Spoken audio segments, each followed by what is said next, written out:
दोस्तों, अगर आप कंप्यूटर का इस्तेमाल करते हैं तो आपने मदरबोर्ड के बारे में ज़रूर सुना होगा, लेकिन ऐसे में क्या आप जानते हैं कि ये मदरबोर्ड होता क्या है, इसका बेसिकली क्या यूज़ होता है, मदरबोर्ड में जो डिफरेंट कंपोनेंट्स होते हैं उनका बेसिकली क्या यूज़ है, और मदरबोर्ड में जितने भी कंपोनेंट्स लगाए जाते हैं जैसे कि हार्ड डिस्क हो गया, पेन ड्राइव हो गया, माउस हो गया, कीबोर्ड हो गया, CPU हो गया, रैम हो गया, ये सब कहाँ लगाया जाता है मदरबोर्ड के अंदर। तो बेसिकली ये सब जानने के लिए आपको इस वीडियो को लास्ट तक देखना होगा। हेलो दोस्तों, मैं मनोज सर आपका स्वागत करता हूँ टेक्नोलॉजी के चैनल में।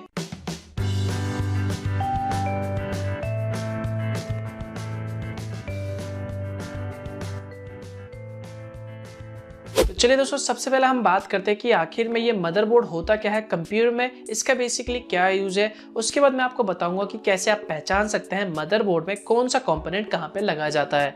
तो अगर हम बात करें मदरबोर्ड की, तो मदरबोर्ड कंप्यूटर का सबसे इंपॉर्टेंट पार्ट होता है जिसमें कंप्यूटर के सारे जरूरी कॉम्पोनेंट्स कनेक्ट होते हैं, जैसे कि हार्ड डिस्क हो गया, रैम हो गया, CPU हो गया, कीबोर्ड हो गया, माउस हो गया। ये सारे के सारे जो भी हार्डवेयर कॉम्पोनेंट्स होते हैं वो मदरबोर्ड में कनेक्ट होते हैं, और ये सब पॉसिबल मदरबोर्ड की वजह से ही हो पाता है। ये एक तरह का बोर्ड होता है, यानी प्रिंटेड सर्किट बोर्ड होता है, जिसमें कंप्यूटर के सारे हार्डवेयर कंपोनेंट्स या फिर इंपॉर्टेंट कंपोनेंट्स कनेक्ट रहते हैं, जिसकी वजह से हमारा कंप्यूटर चालू हो पाता है। दोस्तों, वैसे तो कंप्यूटर में बहुत सारे छोटे छोटे कंपोनेंट्स होते हैं और बड़े बड़े कंपोनेंट्स भी होते हैं, लेकिन यहाँ पर मैं आपको कुछ इंपॉर्टेंट कंपोनेंट्स ही बताने वाला हूँ जिनके बारे में आपको जरूर पता होना चाहिए। तो आइए दोस्तों, अब हम जान लेते हैं कि कैसे आप पता लगा सकते हैं कि मदरबोर्ड में कौन सा कंपोनेंट कहाँ पे कनेक्ट किया जाता है और उनका बेसिकली क्या यूज है। तो दोस्तों, ये रहा हमारा मदरबोर्ड। अब मैं आपको बताने वाला हूँ कि मदरबोर्ड में कौन सा कंपोनेंट कहाँ पे लगेगा और इनका बेसिकली क्या यूज है।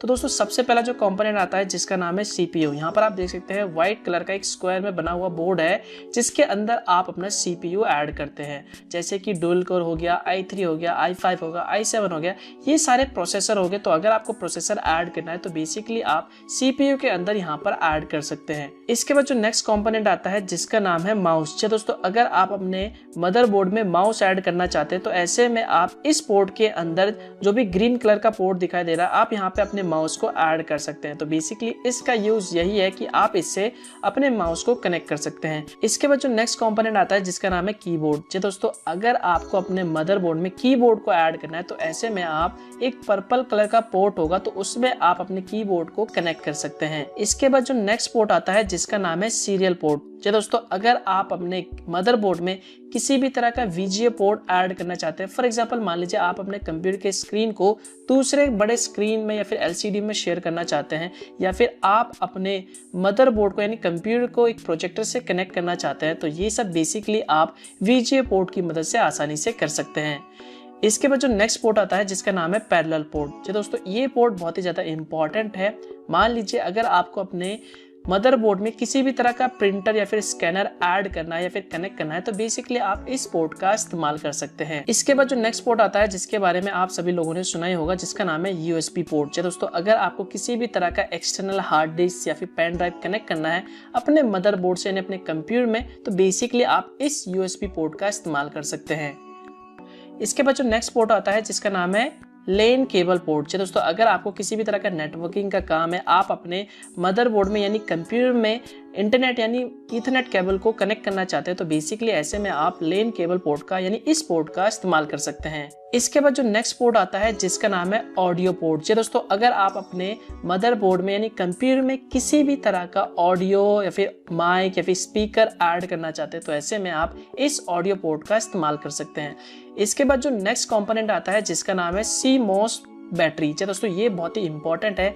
इसका बेसिकली क्या यूज है, अगर आपके कंप्यूटर में जो भी टाइम या फिर डेट अपडेट होता है तो बेसिकली यही CMOS बैटरी की वजह से ही होता है। इसके बाद जो नेक्स्ट पोर्ट आता है जिसका नाम है फ्लॉपी पोर्ट। दोस्तों, अगर आपको अपने मदरबोर्ड में किसी भी तरह का फ्लॉपी ऐड करना है तो बेसिकली आप इस पोर्ट का इस्तेमाल कर सकते हैं, लेकिन आजकल के जितने भी मदरबोर्ड होते हैं उनमें फ्लॉपी का कोई इस्तेमाल नहीं है, तो बेसिकली इस पोर्ट को आजकल के मदरबोर्ड से हटा दिया गया है। इसके बाद जो नेक्स्ट पोर्ट आता है जिसका नाम है PCI स्लॉट। दोस्तों, अगर आपको किसी भी तरह का अपने मदरबोर्ड में एक्स्ट्रा मॉडेम, नेटवर्क, हार्डवेयर या फिर साउंड कार्ड या फिर वीडियो कार्ड ऐड करना है तो बेसिकली ऐसे कंडीशन में आप PCI स्लॉट का इस्तेमाल कर सकते हैं। तो यहाँ पर आपको जितने भी ये व्हाइट स्लॉट दिखाई दे रहे हैं ये बेसिकली PCI स्लॉट है। तो यहाँ पर आप अपने एक्स्ट्रा मॉडेम, वीडियो कार्ड या फिर साउंड कार्ड को ऐड कर सकते हैं। इसके बाद जो नेक्स्ट स्लॉट आता है जिसका नाम है AGP स्लॉट। दोस्तों, अगर आपके कंप्यूटर में आप हाई डेफिनेशन गेम खेलते हैं और ऐसे में आप एक्स्ट्रा ग्राफिक कार्ड को ऐड करना चाहते हैं तो ऐसे में आप AGP स्लॉट का इस्तेमाल कर सकते हैं और यहाँ पर अपने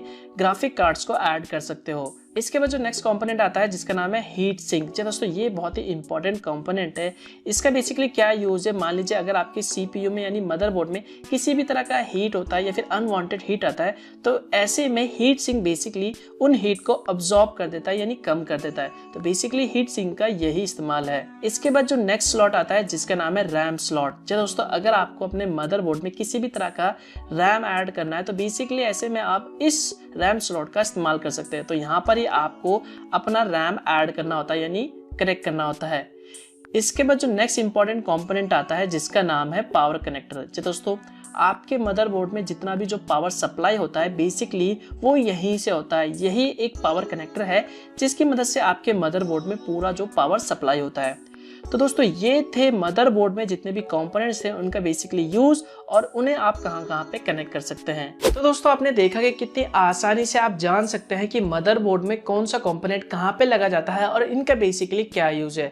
आई होप अब आपको समझ में आ गया होगा कि आखिर में ये मदरबोर्ड होता क्या है, इनका बेसिकली क्या यूज है और इसके बाद अब आप किसी को भी बता सकते हैं कि मदरबोर्ड में कौन सा कंपोनेंट कहां पे लगा जाता है। आई होप आपको ये वीडियो पसंद आया होगा। तो दोस्तों, इस वीडियो के लिए बस इतना ही। वीडियो पसंद आए तो लाइक जरूर करें, शेयर भी करें, मन में कुछ सवाल हो तो नीचे कमेंट करें और अगर आपको इसी तरह के वीडियोस पसंद है तो आप हमारे चैनल को फ्री में सब्सक्राइब कर सकते हैं। नीचे सब्सक्राइब पे क्लिक करके और बेल आइकन पे दबा के लेटेस्ट वीडियोस की जानकारी पा सकते हैं। और अगर आपने अभी तक मुझे सोशल मीडिया पे फॉलो नहीं किया तो आप मुझे वहां पे जाके फॉलो कर सकते हैं। लिंक आपको वीडियो के डिस्क्रिप्शन पार्ट में मिल जाएगा। तो दोस्तों, मिलता हूं मैं आपको एक नए वीडियो में, तब तक के लिए गुड बाय।